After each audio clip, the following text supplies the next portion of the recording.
I want to see the title PTSD changed to PTSI for injury rather than disorder.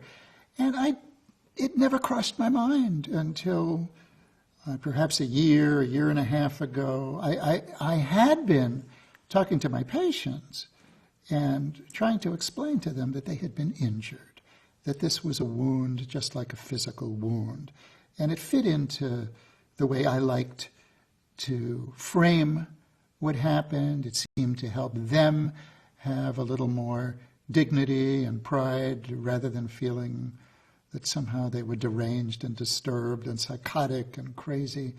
But then along came two people who had a powerful influence on me. One was Jonathan Shea, who had been using the injury model and talking about it in his books, in his lectures. We're close friends, and both of us are roughly the same age and pioneers in the field together. And because Jonathan dealt so much with military culture, you know, he's the scholar of the ancient wars in Greece and the author of Achilles in Vietnam and Odysseus in America. He's really passionate about calling it an injury. And then along came General Peter Corelli. Last year he was Vice Chief of the Army. That's the Vice Chief of Staff of the United States Army. That's a terribly important position. He cares about the troops. He cares about the men and women in uniform who are fighting. And they're coming home and they're not getting the help that they need. So Pete Corelli says, can't we drop the D? It's this D of post-traumatic disorder that degrades the men and women in uniform who need your help, doctor. They're not going to see you because they don't want to be assumed and accused of having a, quote, disorder. And in the military, if you're disordered, you don't progress in rank. You're not allowed to do what you have so much pride in doing.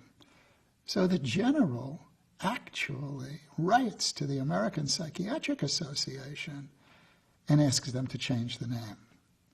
Now, the American Psychiatric Association certainly cared. The president, John Oldham, went to meet with the general in the Pentagon.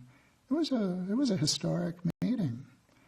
And when Jonathan and I learned about this, we wrote a letter to the American Psychiatric and we asked them, change the name from post-traumatic stress disorder to post-traumatic stress injury.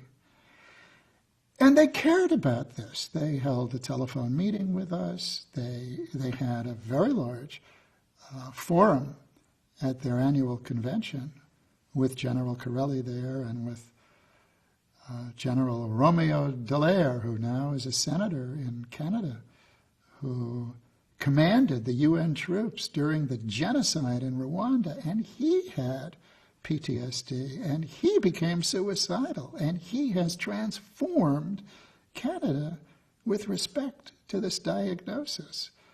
He helped them get the equivalent of our Purple Heart for their veterans with PTSD.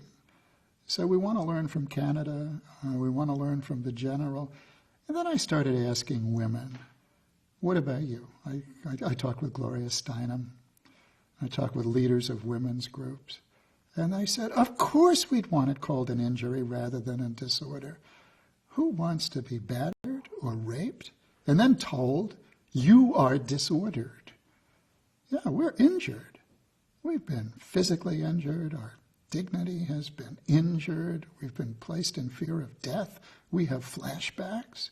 Yes, we would like the honor that comes with an injury rather than the stigma that comes with disorder. So I firmly believe that what happens with the post-traumatic stress condition is an injury. Injury is accurate, and injury is a more honorable term. We should change it. We should change it now.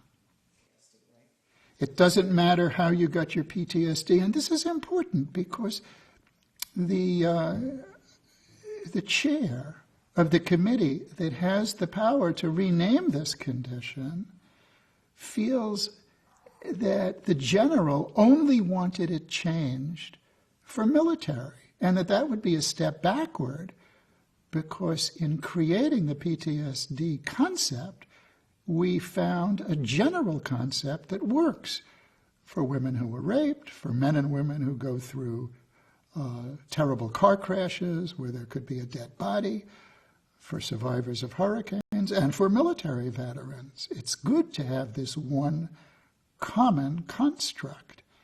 But the general has changed his mind. The general says, no, call it injury for everybody. He recognizes that this condition pertains to women who were assaulted and accident survivors. So we're all together on this. We don't want it just for the military. We want it for everybody. I think the rumor that changing the name will reduce benefits for people with the condition is a red herring. And it's a very destructive rumor. The fact is, in going from the current manual, DSM-4, to DSM-5, the actual definition of PTSD will be changed. It's already in near final form, changing the markers. That's enough reason for any insurance company or any disability labeler to say, oh, we're going to reduce benefits.